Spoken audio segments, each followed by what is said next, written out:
Hello and welcome back to The Independent Pianist. This is your host, as usual, Cole Anderson, and today I'm bringing you a special edition. This is a question and answer video. This is mainly because I have extremely little time this week, so there seemed to be quite a bit of interest in me just answering people's random questions. Also, it's because there's quite a lot of questions on the channel that people have asked in comments that I just haven't had time to type answers to. It takes so much time to do that in addition to everything else that I'm doing. But I really want to address some of these topics that people have brought up, questions and ideas that people have brought up in relation to the videos that I've done. They have very interesting ideas, and I really want to address them and actually engage with the people who are watching these videos. Also, I kind of feel like answering some of the more involved comments through video format might even be kind of a good idea, just because it prevents the comment section from degenerating into a kind of flame war, which sometimes happens. I try not to get too heated myself, but I'm sure sometimes I probably do get very passionate about certain things. So if I answer some of these things in video format, I feel like that will lead to perhaps a more cordial kind of exchange, and probably also just helps me to get my ideas across more clearly anyway. However, I'm going to start with the questions that you all put on my post a few days ago.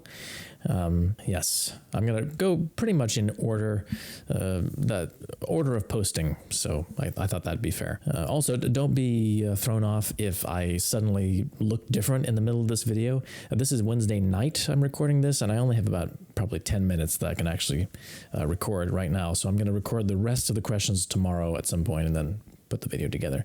So at some point, you're probably going to see me morph into a different version of myself. But anyway, first question. This is from Not My Tempo 464.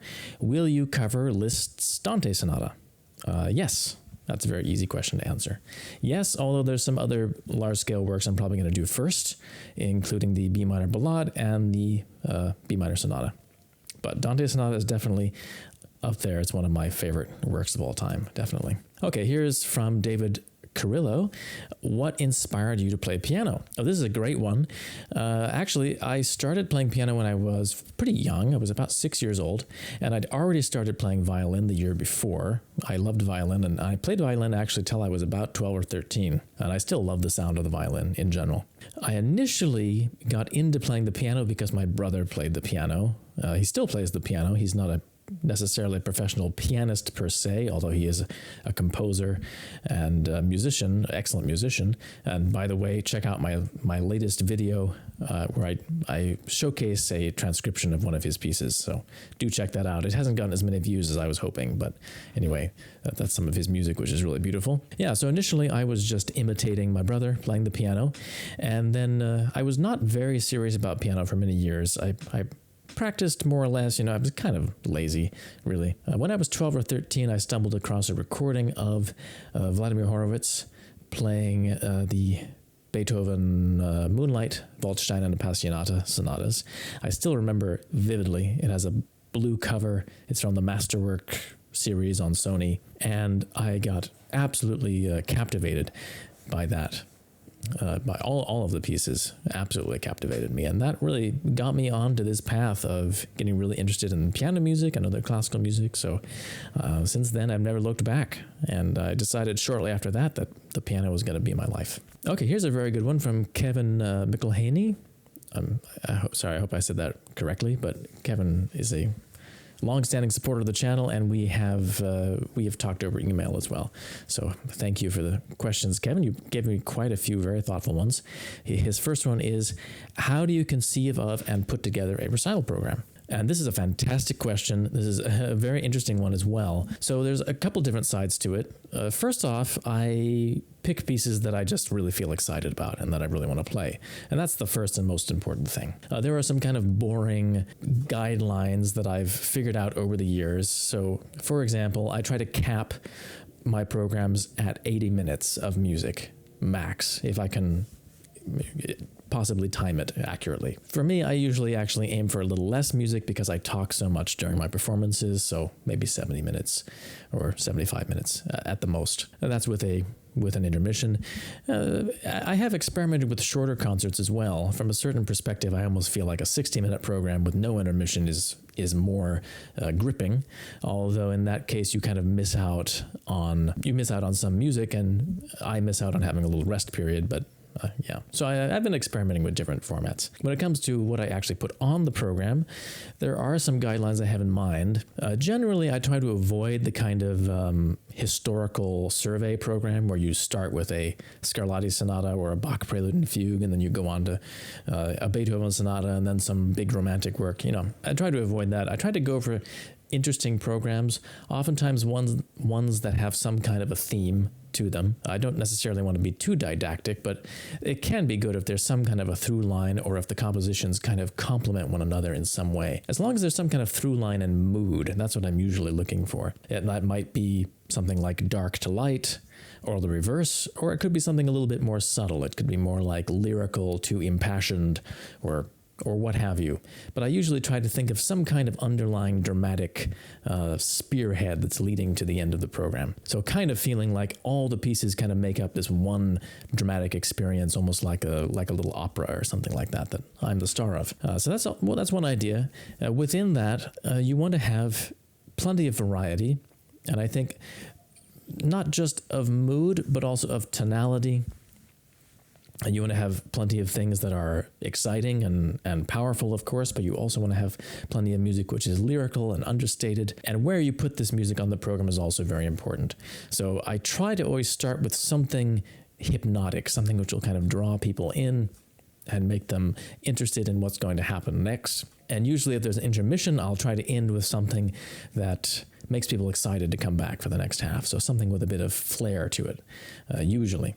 I kind of agree with the pianist Mark Hamburg, who was a student of Leschetizky's. He was very interesting. He was well known as being kind of a big flamboyant virtuoso, but he actually said in an interview that he preferred not to end a program with a kind of shock to the system, with a big loud showstopper, because basically you're trading on your artistry. And I kind of agree with that, actually. I find that people seem to have a more balanced reaction to concerts where I end with something that ends quietly.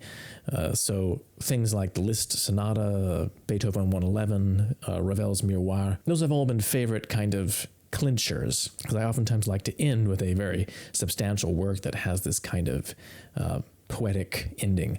So those are just some ideas. As far as variety of key, I think this is underestimated. It is actually very important. If you play a whole program of works in the key of C major, even people who don't have perfect pitch are going to kind of get this sense of monotony, tonal monotony. And that's the whole reason why we have 12 different tonalities that we can use. So I always like to have some kind of tonal variety moving through the program, and sometimes even arranging things in like a dominant tonic, or going by thirds, or something like that, so that there's plenty of variety of tonality as you go along, if you're playing tonal music. Not to say that you can't occasionally have works in the same key next to each other. That's very effective too.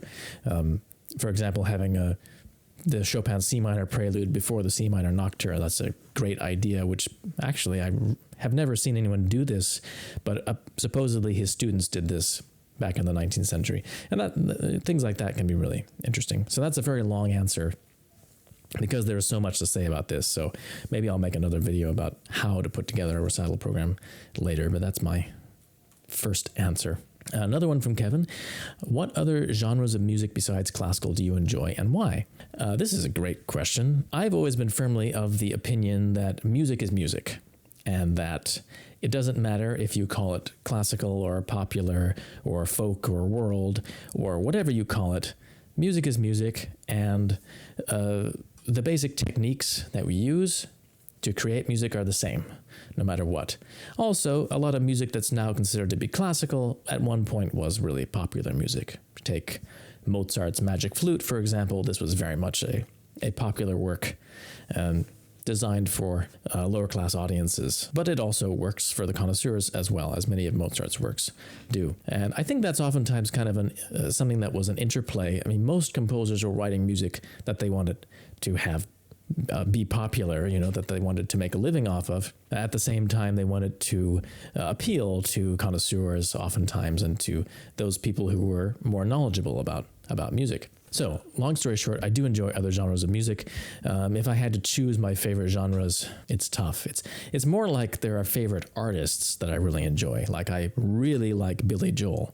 Billy Joel, I think, is an amazing songwriter, amazing artist. He puts things in just the right place oftentimes in his songwriting and in his performing. I also really love stuff like bossa nova.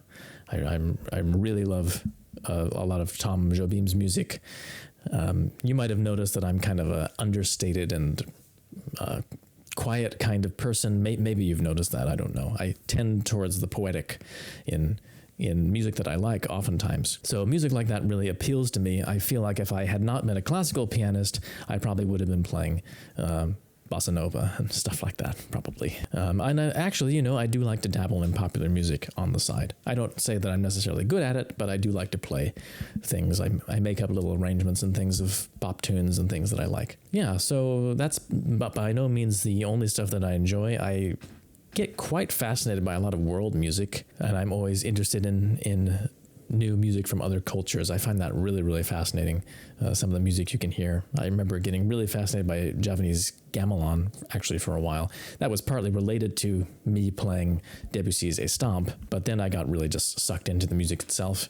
Indian classical music as well, I found to be very, very interesting, although I haven't listened to enough of it yet. Yeah, so those are just a few things. I'm basically open to anything, and I really love music which is very colorful, very poetic, has interesting harmonies. That's usually the things that I gravitate towards. Okay, what is your general philosophy on achieving a balance between honoring a composer's intentions and expressing your own ideas as a performer? Yeah, this is a huge question, so I probably should do another, total video on this. So my general philosophy, when you're starting with a composition, I tend to kind of like to follow Anton Rubinstein's famous dictum that he gave to his student, Josef Hoffmann. He said that you should start by reading the score and playing everything exactly as it is written, trying to create a kind of aural blueprint of the score, in effect. Try to bring every single marking to life so vividly that it's translated into sound. You could write it out, you hear it so clearly. I think that's a good place to start. And even just taking this view of just trying to do everything that's in the score, that can oftentimes lead you to very interesting interpretations by itself. Because oftentimes what you end up getting when just trying to do what's written in the score to the fullest extent, to really realize the markings from an expressive point of view, is that you end up finding that there are traditions. There are things that people do which have no basis in the original score, and actually something very interesting can happen when your idea of what that marking really means comes forward really clearly. Now, at the same time, I don't always think it's 100% required that you play every single thing exactly as the composer wrote it all the time. And this is the controversial opinion, because I know in many facets of academia, we're still a little bit in that mindset that the composer's word is law and it's sacrosanct, and you can't change anything, and you shouldn't change anything. You shouldn't want to change anything. The performer is just the servant, and the text is everything. I don't really believe that.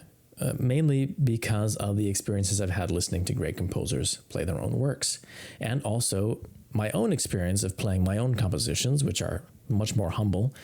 But I've had interesting experiences as a result of that. When you listen to any composer play their own works, whether that be Rachmaninoff or Bartók or Prokofiev or Frederick Rzewski or anyone, it doesn't really matter. You almost always find that they diverge quite a bit from their written indications. One teacher expressed it to me that, they're allowed to do it, but we're not. But I wonder why. Why is that the case? Is it not possible that the indications that the composer has set down, especially as regards dynamics, but even articulations, tempo, or maybe even the notes themselves, are just one iteration of how the basic idea behind the music could be expressed in notes. And I think this is true. If you look at very improvisationally adept composers like Franz Liszt, a famous example, this is spelled out very clearly. There are oftentimes multiple versions of a single idea, and sometimes all the versions are very beautiful in their own way. A famous example, not a famous example, but for me, a very telling example are the two versions of Cloche de Genève, the last piece from the Année de Pèlerinage, which I recently recorded the revised version. The original version is extremely beautiful and totally different, completely different, but the same basic idea is at the root of it. And so I think that on smaller scales, I'm not necessarily saying that you always want to change everything around, but on a smaller scale, that's oftentimes true in other pieces as well. There are alternatives to what the composer has written. There can be alternatives. So I think that it really comes down to, what do you believe is at the root of the composer's intentions? Like what's the spirit behind the notes? And that is what guides you in deciding to make changes. And I think you're justified in doing this as a living, breathing person. You are interacting with something which is a little bit dead in a way, because the score itself is kind of just, it's set in stone. But the idea behind that music, that changes, that kind of morphs as people interact with it over time, over many years, centuries even. And that, I think, is the really exciting thing about it, is that the music itself seems to grow and change and evolve with us as we evolve and as we move forward as humanity. And I think that's the whole reason why it's worth having this music, all this old music by people who are long dead, is that we get to reach back towards an older version of ourselves, and we get to bring it with us into the future, and it helps give us perspective on the future. It helps give us understanding of ourselves and where we came from, and hopefully where we're going. So that's a little bit of my philosophy on this balance. It's by no means exhaustive. You could go on about this for a long time, but there are some ideas, and hopefully that gives you some ideas on what I think about these things. Another question here. This is from Barrykp. For the sake of improvement, is it better to learn fewer pieces really well or more pieces less well? Well, the short answer is it's better to learn fewer pieces really well. And by that, I mean really, really well. So if you're learning a piece, I think your standard should be that you are able to play it at a reasonable tempo, smoothly, so you don't have to stop or stutter or restart or anything like that. And a reasonable tempo, something close to the tempos that you hear well-regarded professionals playing the piece at, if it's a piece that has recordings that you can listen to. Now, having said that, kind of a short answer, I will say that there is a place for playing a lot of repertoire and not really polishing it. So it is very valuable to play a lot of pieces, explore, improve your sight reading, improve your intuitive grasp of music. The best repertoire for this, though, is repertoire which is easier technically. So, for example, accompanying people, accompanying vocalists is a great way to actually do this, because song accompaniments tend to be on the easier side and tend to be more sight-readable, at least, not always, but at least you can learn them quite quickly, generally speaking. And the same thing can be true of a lot of instrumental music as well, but there you do sometimes run into very difficult pieces which are not particularly sight-readable. In the solo repertoire, though, as well, there are pieces that you can kind of read through really quickly and get a good idea of them. Slow movements from classical sonatas, pieces like the Grieg lyric pieces are also good, or Chopin mazurkas, pieces that are rather sight-readable. Oftentimes you can kind of get an idea of them. However, the danger always with kind of throwing your net wide like this is that you will neglect polishing technical refinements, musical refinements that really lead to big improvements in the long run. So that was always my problem when I was a teenager. I played a lot of repertoire, kind of sight-read it intuitively like this, and didn't really polish very much of anything. And it was only later in my teens, and then when I got into college and later degrees, that I started to really do this. I started to really polish things, and that's when I made enormous progress in a deeper way. So both things are actually important, polishing a fewer number of pieces, as well as kind of reading other things. However, you should probably put more of your attention on polishing because that just takes more time and it's more important in the long run. Okay, here's one from BenXZ9CR. What is your philosophy with regard to, and what factors go into, your interpretation of a piece? What determines your tempo, dynamics, etc.? In pieces where there are few or no dynamic markings, how do you decide to deviate from the dynamic markings, if at all? Yes, excellent question. Now, this a little bit overlaps with Kevin's earlier question, but it has a few interesting facets of its own. Yeah, when I'm trying to figure out a tempo, there's a whole host of answers to this, and I think there are several correct answers, actually. One thing you'll oftentimes hear from teachers is that you should determine your tempo from the most difficult passage.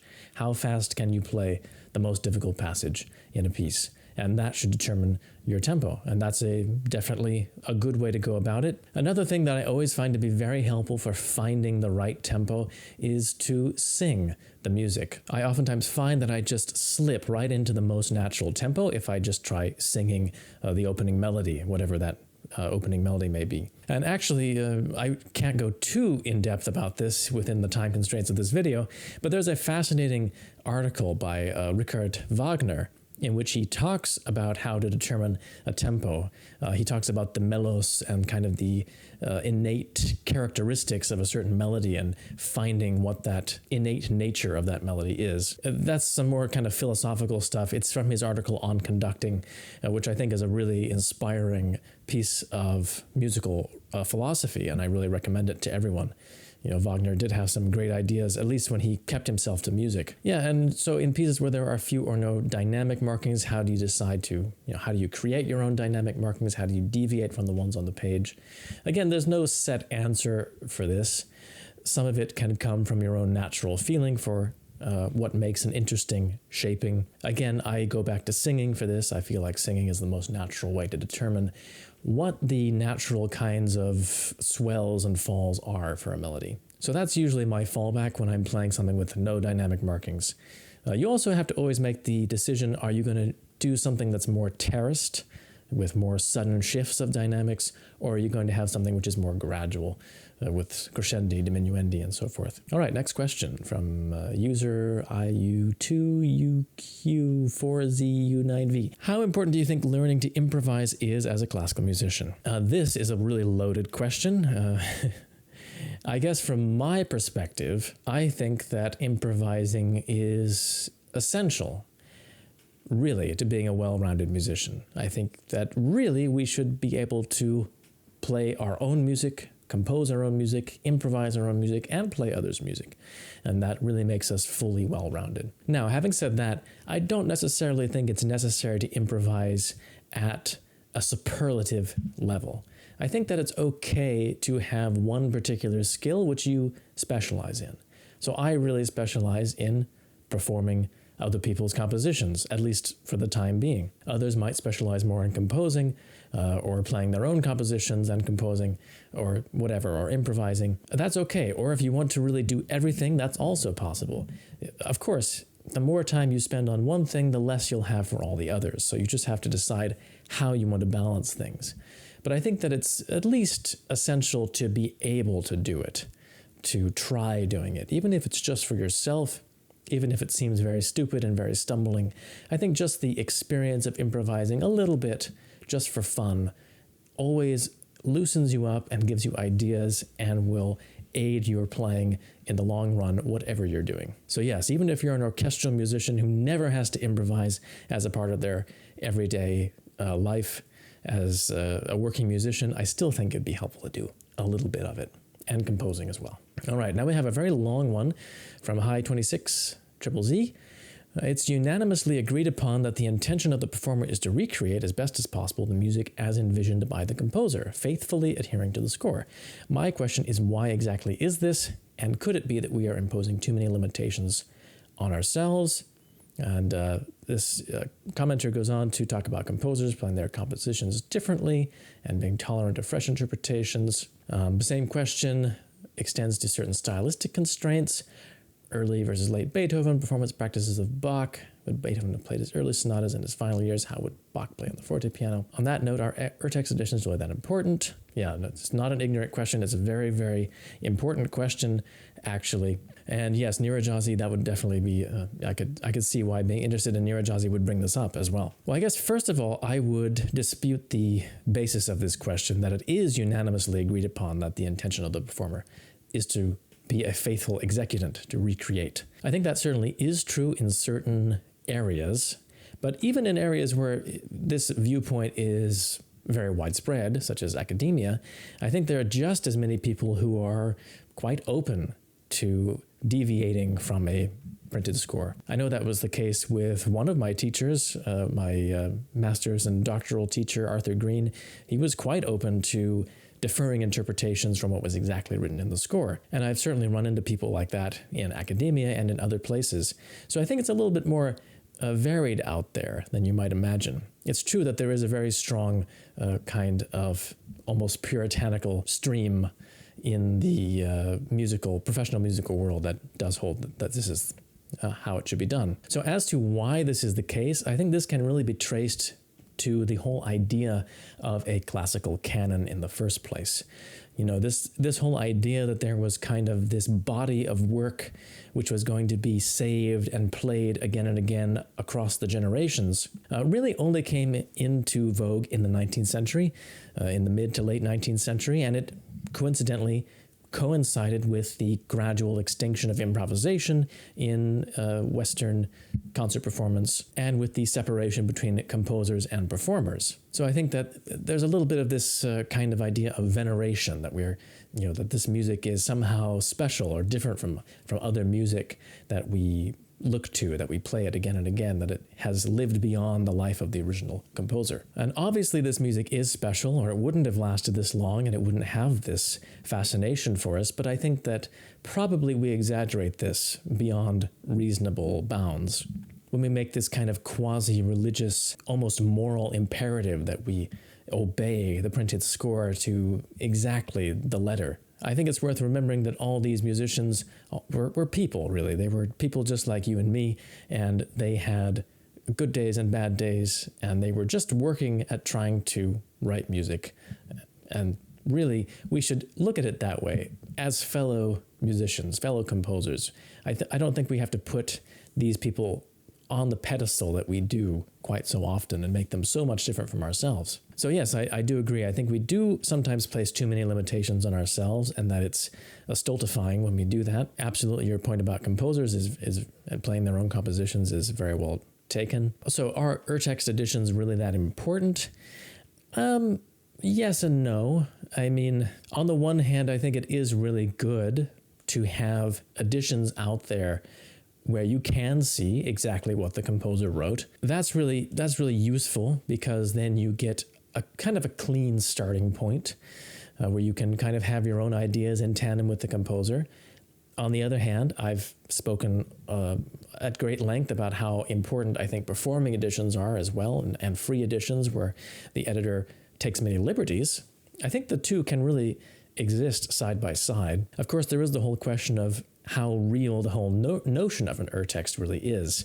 I mean, when it comes down to it, even in a so-called urtext, original text edition, the editor is having to make choices of their own. They're having to make choices between different sources, maybe different manuscripts, or the manuscript between the first edition. They're having to make decisions about whether or not to correct mistakes, if there are mistakes which they deem to be obviously mistakes, or whether they have to make a note about them. There's the question of fingering. Should an urtext edition have fingering at all if it's the original text, or should it only have fingering that the composer put there? So to a certain degree, I think the whole notion of an urtext is a little bit of a red herring. I mean, it can't really exist that you just have this one original text unless there is a very clear provenance for the original music. So I suppose ideally, if you really wanted to, do this, you should really go back and just look at the first edition and at the manuscript.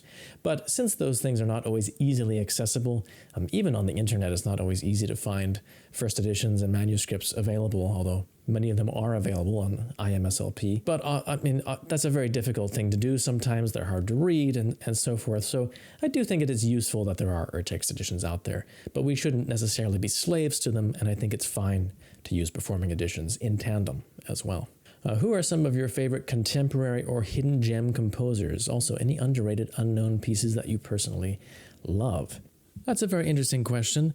I don't know if I have enough experience with the contemporary music scene actually to answer this as well as it should be answered. Although I do love playing contemporary music, pieces written by living composers, I've tended to kind of gravitate towards playing compositions by people who I actually know. There are some big names, of course, that people might not be aware of in the contemporary music scene. So they're not exactly young fellows, though, like Helmut Lachenmann or Sciarrino, two very excellent composers. They're a little bit older, though. Or Frederick Rzewski, another one who I really admired, who recently passed away. So again, I don't know if I'm necessarily savvy enough on the whole contemporary music scene. I do spend a lot of time playing older music just because I like it. And when I do play contemporary pieces, it's oftentimes things by people who I know, like the recent piece by Samuel Sanders that I played, which is, I consider that to be a bit of a hidden gem, a wonderful piece, and it's on my channel. If we're talking about 20th century pieces, well, I don't know if it would be considered underrated or unknown, but I do love many of Rzewski's pieces, including the four ballades, or sorry, I guess it should be ballads, the four North American ballads, which are really wonderful, and also his set The Road. There's many wonderful pieces from that set, which really probably should get played more, and maybe they will be played more as time goes by. Okay, another question from the same commenter. I bought my first keyboard at 18. I'm now 25. I'm at around intermediate level. I just wanted your thoughts on learning piano as an adult, and if I will ever be able to play some of the more difficult repertoire, or will I eventually hit a wall? A lot of people would tell you that after the age of 12, 15, 17, 9, 8, 6, just pick a number. People have all different numbers. People would say that after a certain age, you can't really build technique. And I think that that's totally not true. However, I would agree that it is harder as you get older, because you have to be very analytical about what you're doing, and you have to be very aware of what you're doing. You have to really know how to go about practicing and improving. Arthur Schnabel had a saying that it really didn't matter what kind of training you had when you were a child, because once you turned 18, or once you went through the process of becoming an adult, you'd have to rethink everything anyway. You'd have to completely recreate your technique. So apparently he felt that he had to do this around that time. And it really does make sense. Your body goes through so many changes over the course of your teen years and into your 20s. It makes sense. You have to really adjust things quite a bit. And actually many prodigies who are very, very advanced when they're quite young don't handle this transition that well and end up actually kind of dropping off as they get older into adulthood. There's a problem also with people who start very young and who are kind of coasting on work and talent that they had as a child. Yeah, I would say there's no real limit. I suppose at a certain point, at a certain age, maybe there are just basic, physical limitations that start coming in.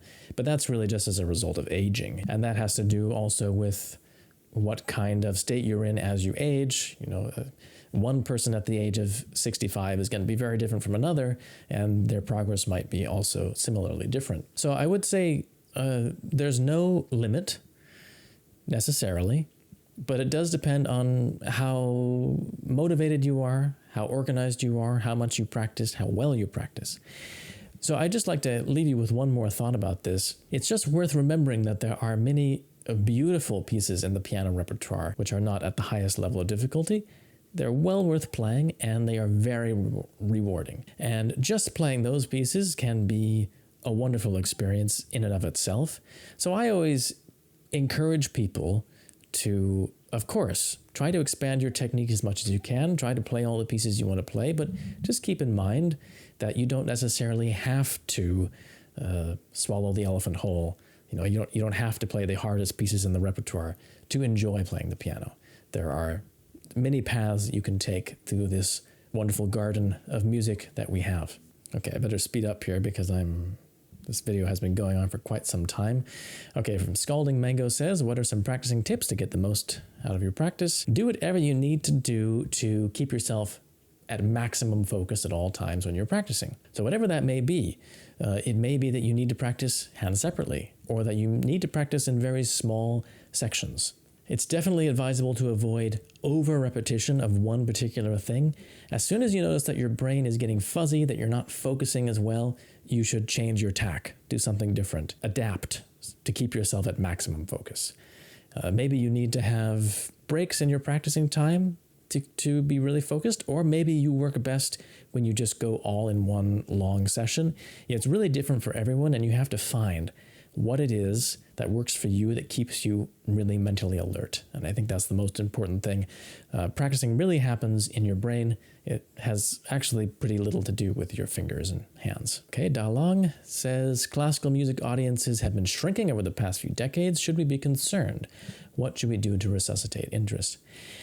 Actually, I don't think that we need to be too concerned about this. I think what we can do to resuscitate interest is actually what we're taking part in right now, kind of unusual platforms for classical music getting out there. I think it's the whole dividing of classical music from other genres and from the world that creates this problem.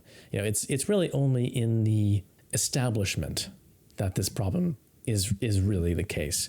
So doing things through YouTube or doing things through house concerts and other unusual venues is a great way to kind of get the music out there and get interest renewed in it. Really though, I don't think we have to be too concerned, because actually this music is very wonderful and very fascinating. And as long as there are people who are moved by music at all, this music will probably have an audience. So I think, not being stuck in one way of doing things, the kind of establishment method, but being willing to get out there and do kind of unusual things like YouTube or any other social media platforms, or unusual concert venues, unusual ways of presenting concerts. I think all of that is going to help make this music feel more close to the people who are listening to it. Jack asks, Liszt B minor sonata? Also, what do you think about the limits of 12-tone equal temperament, I guess. Is that what that means? 12 tet. And microtonal music. Big fan. I'm going to try to save for a donation. Thank you very much. Liszt Big Minor Sonata is coming up at some point. I've played it before, but it has been a few years, and it's kind of an enormous project. So probably I might try to get to it this summer. I was hoping to do that. And about the limits of equal temperament, microtonal music, for me, equal temperament, I didn't even really think about it very much until very recently when I got into well-tempered tuning systems. So I use a well-tempered tuning system for my videos instead of an equal-tempered system, because I fell so in love with the sound of it. In classical music, I guess the main limits of that are simply how much it straitjackets other performers when you're working with them. So it's a big problem for string players just trying to align with a piano tuning, because they really, like a violinist or a cellist does not play an equal temperament or anything close to it. They really try to get perfect intervals, perfect thirds, for example, which the piano in equal temperament doesn't have at all. Yes, and I have to say I don't know enough about microtonal music. I haven't played enough of it or really studied it enough to give an intelligent answer. I would only say that I do think it's fascinating and a great unexplored, probably mostly unexplored world for composers in the Western tradition. So I find that very interesting, but I'm not enough of an expert to talk about it, really. Do you have any thoughts on the post-war modernist retreat into the academy? I suspect that a lot of the insular attitudes have led to close to a century of new and exciting music not being listened to or played very much.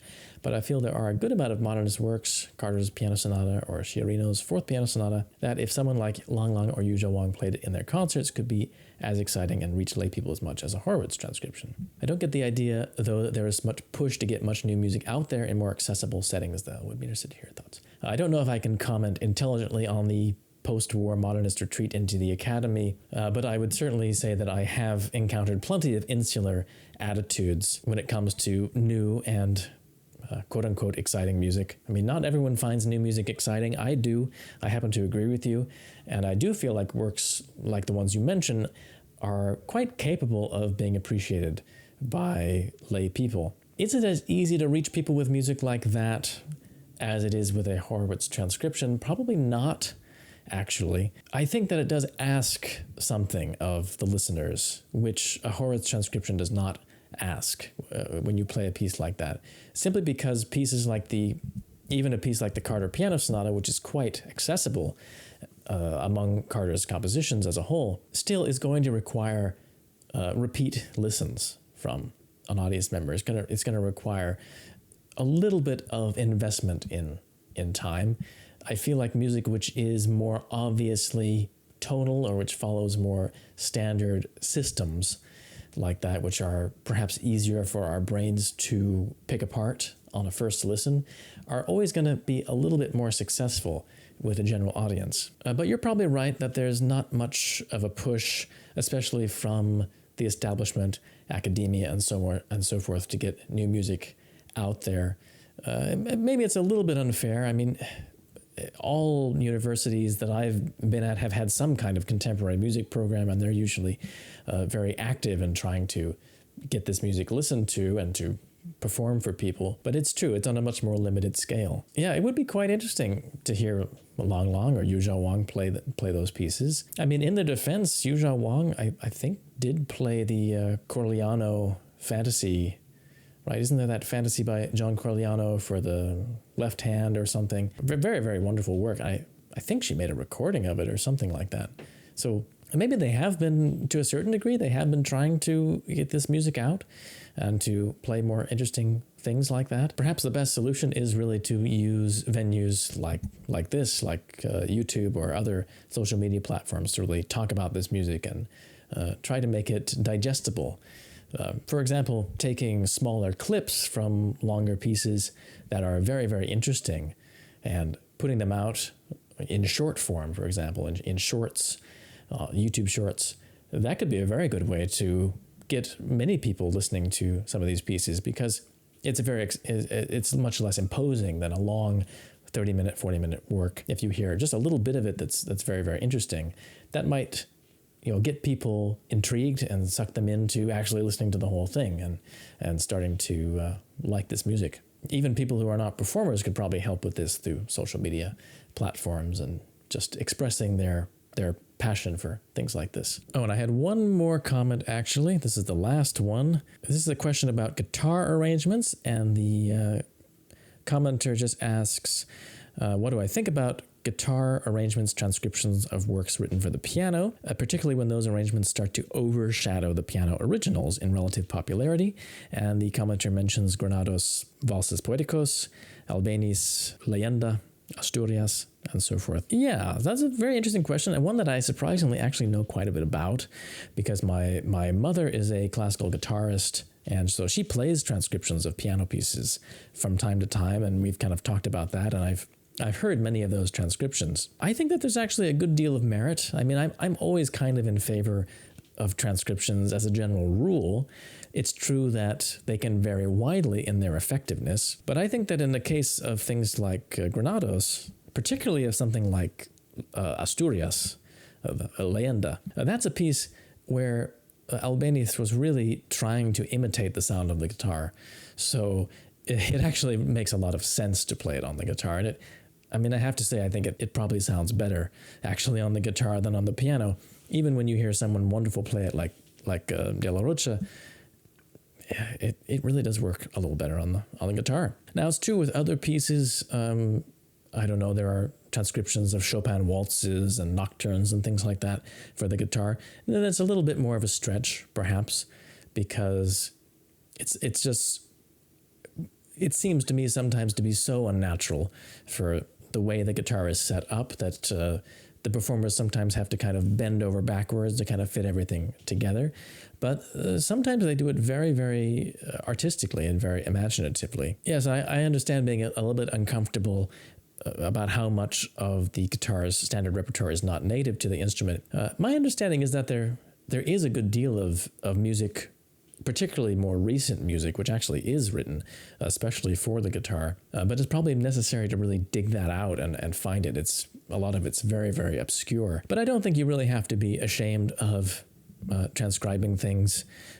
I think just being aware of how effective the transcription is really the main thing. But people have been transcribing music for a long time. Just look at violists and saxophonists. They do it all the time. They're doing fine. So, do that. And if you want, try to commission more pieces for the guitar. I'm sure there's many composers who would be interested in writing for guitar if they just knew that there was interest in it. All right, well, I think that about wraps it up. This video has probably gone on long enough for everyone.